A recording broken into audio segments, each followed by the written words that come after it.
Let me go ahead and give him a call. See if You gonna call him? You're brave. why. He's not a swearer. No, it's no, not yeah. calling Dalton. No, it's Yeah. not. It's not calling Dalton when I do that. So, but he was. Wonder We if he's were a Cowboys texting a few fan. moments ago, so it should be fine. Wonder if he's a Cowboys fan. Yeah, What do you think? he is. I believe he is. Yeah. Okay. Does he like Rumple? Hey, brother. Hey, you're on the air, by the way. Just FYI, Shane Smith. Shane Smith. What's Shane up? Smith, the Saints. How are you doing, my friend? Oh, man, I'm doing good. Doing good. Back in Lubbock, baby. Are you already here? Or are you on your way? Yeah. No, we're here. We're here. We got to go get lunch or something. That would be good. I know. We should. It's been too long. We're over at Cookso. They're loading in and getting everything set up right now. I got to ask you because I've been talking trash on the Cowboys all morning long. You're a Cowboys fan, correct?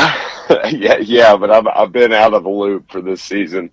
We've been all over the damn place, so I haven't caught up enough.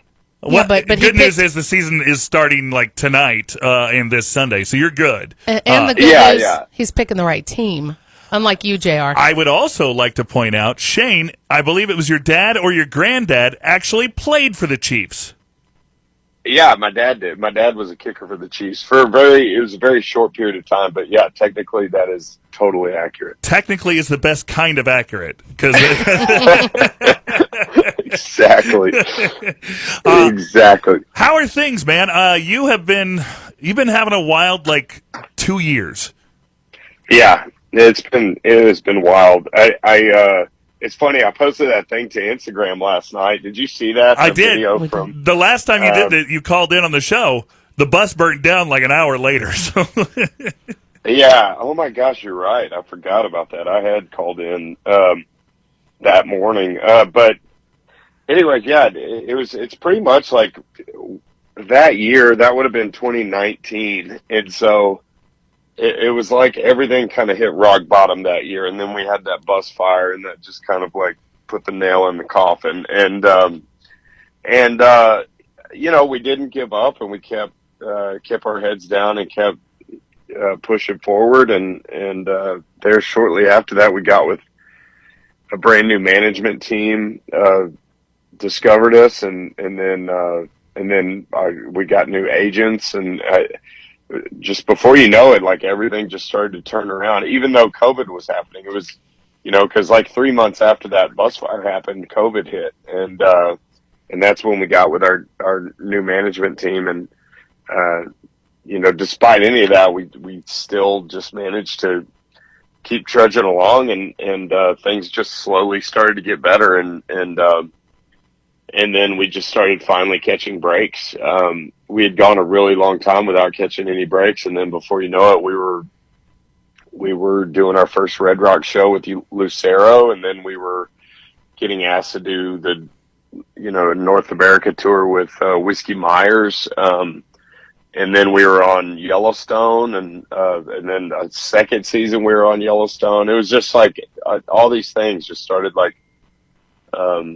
Coming together finally, and so anyways, yeah, it's crazy, it's insane to look back on from when that happened.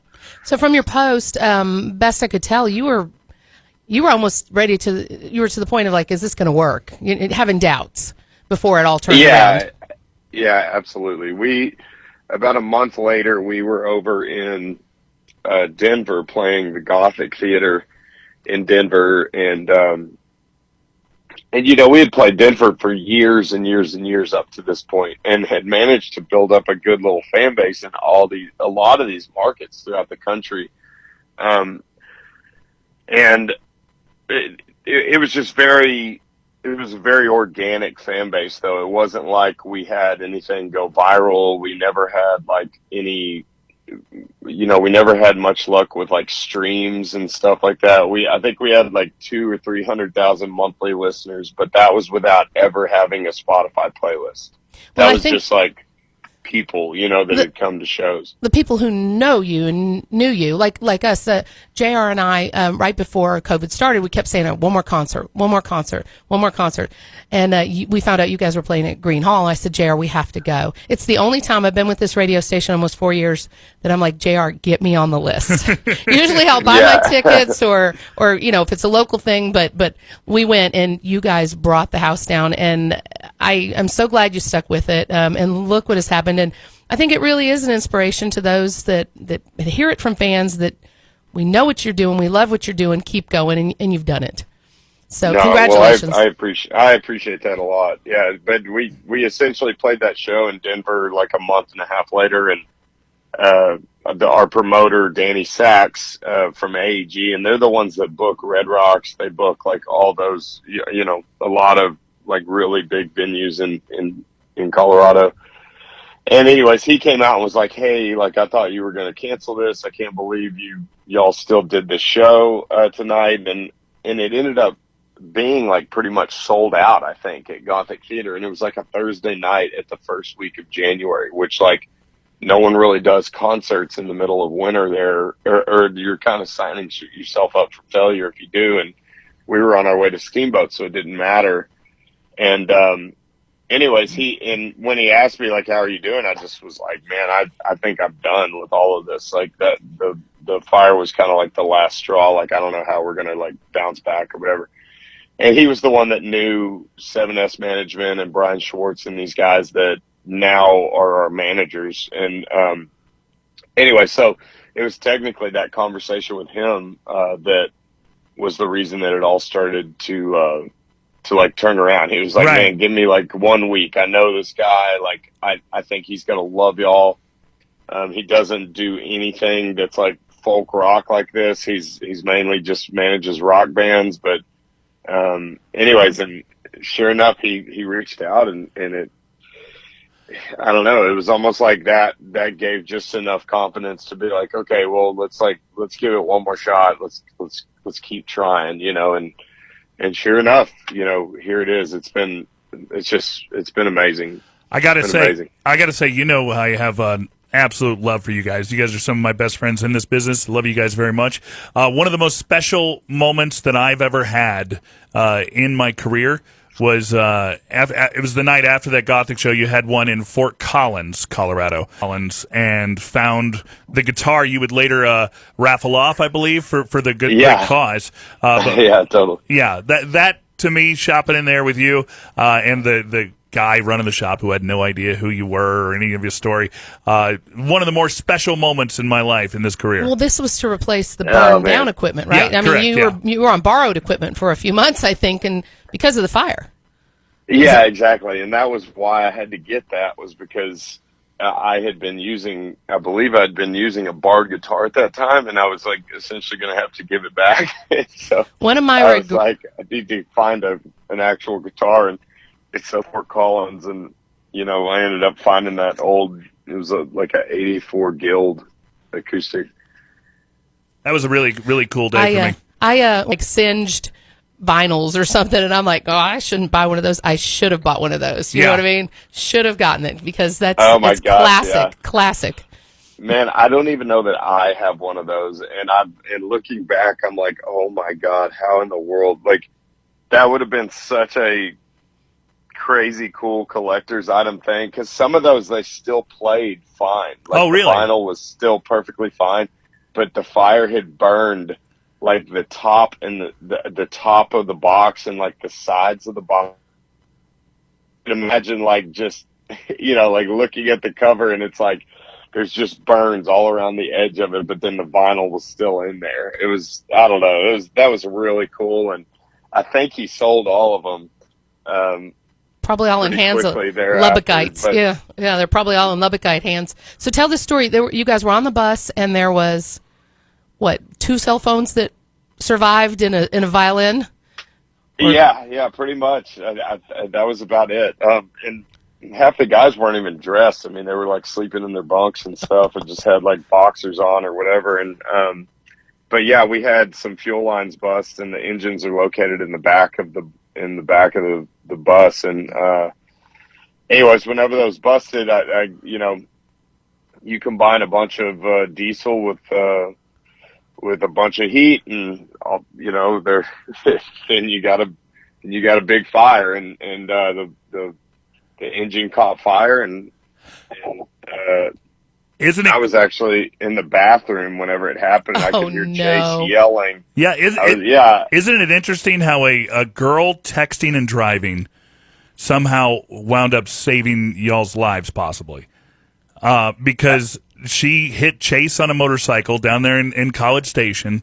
He was having to sleep in the back lounge, so he was actually able to know something was wrong right away and able to alert everybody who could have been in their bunks, and something way worse could have happened. I think it's crazy to think that a girl texting and driving may have saved Shane Smith and the Saints. man, yeah, I've never thought of it like that. But yeah, Chase had gone through a motorcycle accident and was laying. And had gone through all these surgeries and stuff during that time, and so he was like laid out in the back lounge, and that's where the fire would have been, was right underneath the couch that he was on, technically, and that's where the engine is, and so he was the one that like woke up to a room full of smoke and was coughing a bunch, and so I heard him yelling back there, and then that's when I started noticing smoke coming out from underneath the cabinet in the bathroom. And, yeah. I was like, oh, what in the world is this? And anyways, yeah, they started yelling at the driver, and he finally pulled over or whatever. But then Bennett ran back in. Once we got out, it was like kind of billowing like black smoke out of the front door, because once it had a way to escape out, it started just kind of billowing out of that path. At that one door was the one opening in the bus, and so anyway, once that was opened, it kind of was on, because you could tell it was building way quicker now that it had a way out. The smoke did, and anyways, but Bennett, sure enough, ran back in there. Everybody was so mad at him, but he ran back in there to get his fiddle, and I'm so glad he did. Now looking back, we all thought it was going to blow up, but it's a diesel. Yeah, and apparently diesel doesn't explode fuel like that. Tanks don't explode. Yeah, I never knew that, and it's only gas fuel tanks that'll explode like that. I absolutely wish we got to go on talking. I apologize, I'm running up against a time crunch on this, but you still love Rumpel on stage, right? That's the thing? Oh, man, you know me. So, we always butt heads over this. Just say no. Constantly trying to just throw Rumpel down our throats. And we're like, get away. Just say no. The great thing is that if I just walk on stage with it while you're playing, you have nowhere to run. Set it down. Set it down. Proxy it out. I get so brave during the show and think like, this is fine. This is fine, just to interrupt the show and make you take Rumpel. Yeah. Sorry about that. Well, thanks for being here. Looking forward to the show. A great cause. You guys are doing so fantastic. We're so proud of you. No, thank you so much. I'm really excited to be back in Lubbock, and y'all come hang with us tonight. Sounds good, man. I got to jump, but I love you. We'll see you tonight, okay? Love y'all to death. Be good. Bye.